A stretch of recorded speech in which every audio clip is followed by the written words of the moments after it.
اور بہت لاغر تھی، لیکن جو ہی حلیمہ سعدیہ آپ کو لے کر اس پر سوار ہوئیں وہ یکایک برق رفتار ہو گئی۔ باقی عورتوں نے اس منظر کو حیرت سے دیکھا کہ حلیمہ سعدیہ کی مریل اونٹنی ان کی طاقتور تیز رفتار اونٹنیوں کو پیچھے چھوڑے جا رہی تھی۔ یہ تبدیلی دوسری عورتوں کے لیے معجزے سے کم نہیں تھی۔ جب تک حضور صلی اللہ علیہ وآلہ وسلم حلیمہ سعدیہ کے گھر رہے، ان کے گھر پر برکتوں اور رحمتوں کا نزول ہوتا رہا۔ حلیمہ بیان کرتی ہیں کہ جب وہ آئی تھیں تو قحط سالی کا دور تھا۔ حلیمہ کہتی ہیں کہ ان کے پاس ایک گدی تھی جو کہ اس قدر دبلی پتلی اور مریل تھی کہ اس پر سفر تو دور کی بات، سواری بھی کرنا ناممکن تھا۔ اس کے علاوہ ان کے پاس ایک اونٹنی بھی تھی جو کہ قطرہ دودھ کا نہ دیتی تھی، کیونکہ وہ بہت لاغر اور کمزور تھی اور دبلی پتلی تھی۔ حلیمہ کا اپنا بچہ بھوک سے بے قرار ہو کر بلکتا رہتا، نہ خود سوتا نہ ماں باپ کو سونے دیتا، مگر جب وہ آپ کو لے کر گھر آئیں اور آپ کو گود میں لیا تو سینہ دودھ سے بھر گیا، یہاں تک کہ آپ نے پیٹ بھر کر دودھ پیا، اور آپ صلی اللہ علیہ وآلہ وسلم کے ساتھ ساتھ حلیمہ کے بیٹے نے بھی خوب دودھ پیا، پھر دونوں آرام کی نیند سو گئے۔ اس رات حلیمہ کا بچہ بالکل نہ رویا، اور جب شوہر اونٹنی کے پاس گیا تو کیا دیکھتا ہے کہ تھن دودھ سے ابلا چاہتا ہے، چنانچہ وہ دودھ دھونے لگا۔ اس نے اس قدر دودھ دھویا کہ گھر کے سب برتن بھر گئے۔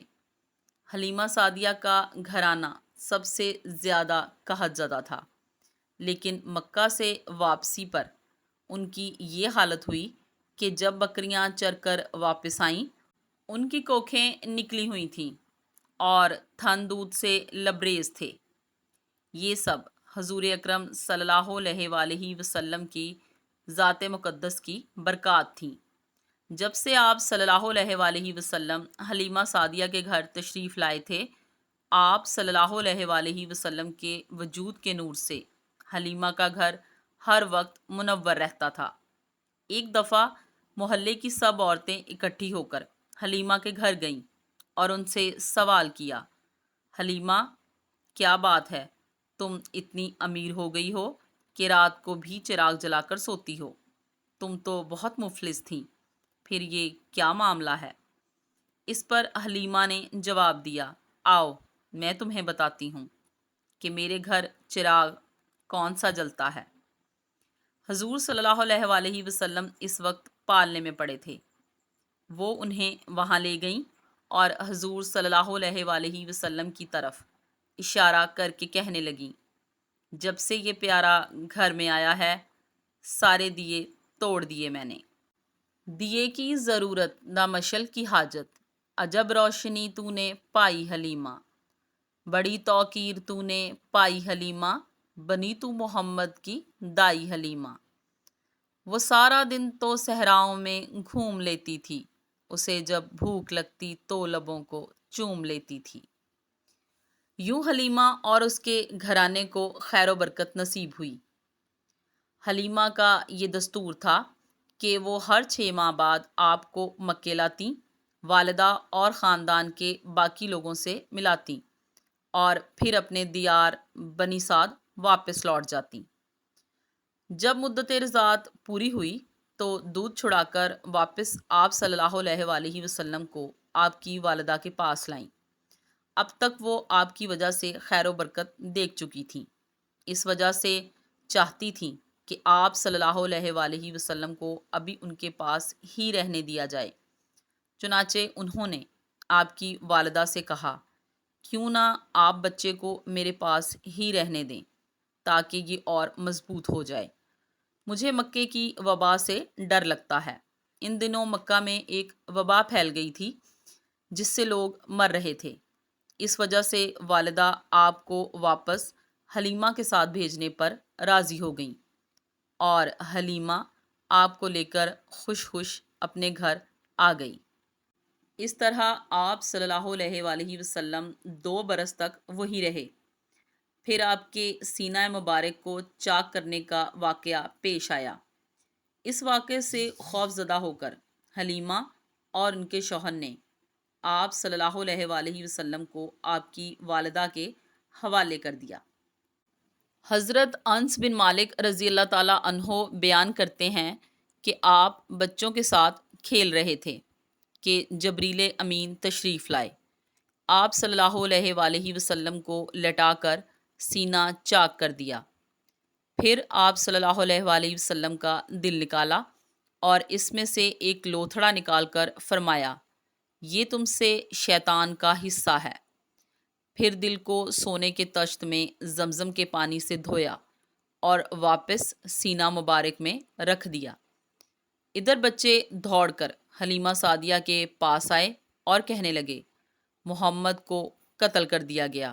وہ لوگ فوراً آپ کے پاس پہنچے، دیکھا کہ رنگ اترا ہوا ہے۔ سیدنا انس کا بیان ہے کہ میں نبی کریم صلی اللہ علیہ وآلہ وسلم کے سینے پر سلائی کا نشان دیکھا کرتا تھا۔ اس واقعے کے بعد آپ کو مکے پہنچا دیا گیا اور آپ صلی اللہ علیہ وآلہ وسلم نے اپنی ماں کی سایہ محبت میں اور خاندان کے اندر کوئی 2 برس گزارے۔ پھر والدہ، دادا اور ایمن کے ساتھ مدینے کا سفر کیا، جہاں آپ کے والد کی قبر بھی تھی اور دادا کا ننیال بھی تھا۔ آپ مدینے میں 1 ماہ رہ کر واپس ہوئے تو راستے میں آپ کی والدہ بیمار ہو گئیں اور مقام ابوا پہنچ کر انتقال کر گئیں۔ انا للہ و انا الیہ راجعون۔ انہیں وہی دفن کیا گیا۔ اب بوڑھے عبد المطلب آپ کو لیے مکہ پہنچے۔ ان کے دل پر آپ کی والدہ کی موت کا گہرا اثر تھا۔ اب ان کے دل میں آپ کے لیے محبت اور بھی بڑھ گئی۔ وہ آپ کی بہت قدر کرتے، آپ کو اپنی اولاد سے بڑھ کر چاہتے، خوب اکرام کرتے، آپ کی نقل و حرکت دیکھ کر خوش ہوتے۔ انہیں یقین تھا کہ مستقبل میں آپ کی نرالی شان ہونے والی ہے۔ لیکن ابھی آپ کی عمر 8 سال 2 مہینے کی ہوئی تھی کہ عبد المطلب بھی انتقال کر گئے۔ اب آپ کے چچا ابو طالب نے آپ کی کفالت کی ذمہ داری لی۔ یہ آپ کے والد کے سگے بھائی تھے۔ انہوں نے بھی آپ سے رحمت اور شفقت و محبت کا برتاؤ کیا۔ وہ زیادہ مالدار تو نہ تھے، لیکن اللہ نے ان کے تھوڑے سے مال میں اتنی برکت دی کہ ایک آدمی کا کھانا پورے کنبے کے لیے کافی ہو جاتا تھا۔ جب آپ کی عمر کہا جاتا ہے کہ 12 برس اور 2 ماہ 10 دن ہوئی تو آپ کے چچا ابو طالب نے تجارت کے لیے ملک شام جانے کا ارادہ کیا۔ وہ ایک تاجر تھے، غرض انہوں نے آپ کو بھی ساتھ لے لیا۔ قافلہ ملک شام کی حدود میں پہنچا تو شہر بصرہ کے قریب پڑاؤ کیا۔ بحیرہ نامی عیسائیوں کا ایک راہب اپنے گرجے سے نکل کر ان کے پاس آیا اور قافلے کے درمیان سے گزر کر نبی صلی اللہ علیہ وآلہ وسلم کے پاس پہنچا۔ پھر آپ کا ہاتھ پکڑ کر بولا، یہ دنیا کے سردار ہیں، پروردگار عالم کے رسول ہیں، اللہ ان کو رحمت عالم بنا کر بھیجے گا۔ میں انہیں مہر نبوت سے بھی پہچانتا ہوں اور ہم ان کا ذکر اپنی کتابوں میں بھی پڑھتے آئے ہیں۔ پھر اس نے قافلے کی دعوت کی اور ابو طالب سے کہا، انہیں یہیں سے واپس بھیج دو، ملک شام نہ لے جائیں، کیونکہ انہیں یہودیوں سے خطرہ ہے۔ اس پر ابو طالب نے آپ کو غلاموں کے ہمراہ واپس مکہ بھیج دیا۔ جناب ابو طالب کا بیان ہے کہ میں نے کبھی نہیں دیکھا کہ محمد صلی اللہ علیہ وآلہ وسلم نے کبھی کسی سے جھوٹ بولا ہو یا کبھی کسی کو دھوکہ دیا ہو یا کبھی کسی کو کوئی تکلیف دی ہو۔ حضور صلی اللہ علیہ وآلہ وسلم ہمیشہ خوش اخلاق، نیک اتوار، نرم گفتگو، بلند کردار اور اعلیٰ درجے کے پارسا اور پرہیزگار تھے۔ رسول صلی اللہ علیہ وآلہ وسلم بچپن میں تمام بچوں سے مختلف طبیعت کے حامل تھے۔ آپ صلی اللہ علیہ وآلہ وسلم میں بچوں کی طرح شرارتیں اور شوخیاں نہ تھیں، بلکہ آپ بچپن سے ہی اس کائنات کے نظام اور اس کے وجود پر غور و خوض کیا کرتے تھے۔ حضور اکرم صلی اللہ علیہ وسلم نے جس معاشرے اور سماج میں پرورش پائی اور جہاں آپ صلی اللہ علیہ وسلم نے اپنے بچپن اور جوانی کا وقت گزارا، اس میں زناکاری، فحاشی، شراب نوشی، سود، ناچ گانا اور ہر قسم کی برائیاں زوروں پر تھیں۔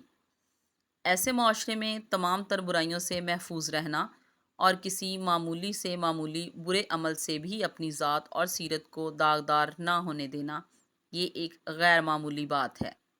ناظرین، اس امید کے ساتھ اجازت دیجیے کہ آپ کو ہماری یہ ویڈیو پسند آئی ہوگی۔ ملتے ہیں بہت جلد ایک نئی تحقیقی اور معلوماتی ویڈیو کے ساتھ۔ دیکھنے کے لیے میرے چینل @پروفٹ قصہ کو سبسکرائب کریں اور لائک کریں۔ خوش رہیے، آباد رہیے۔ اللہ حافظ۔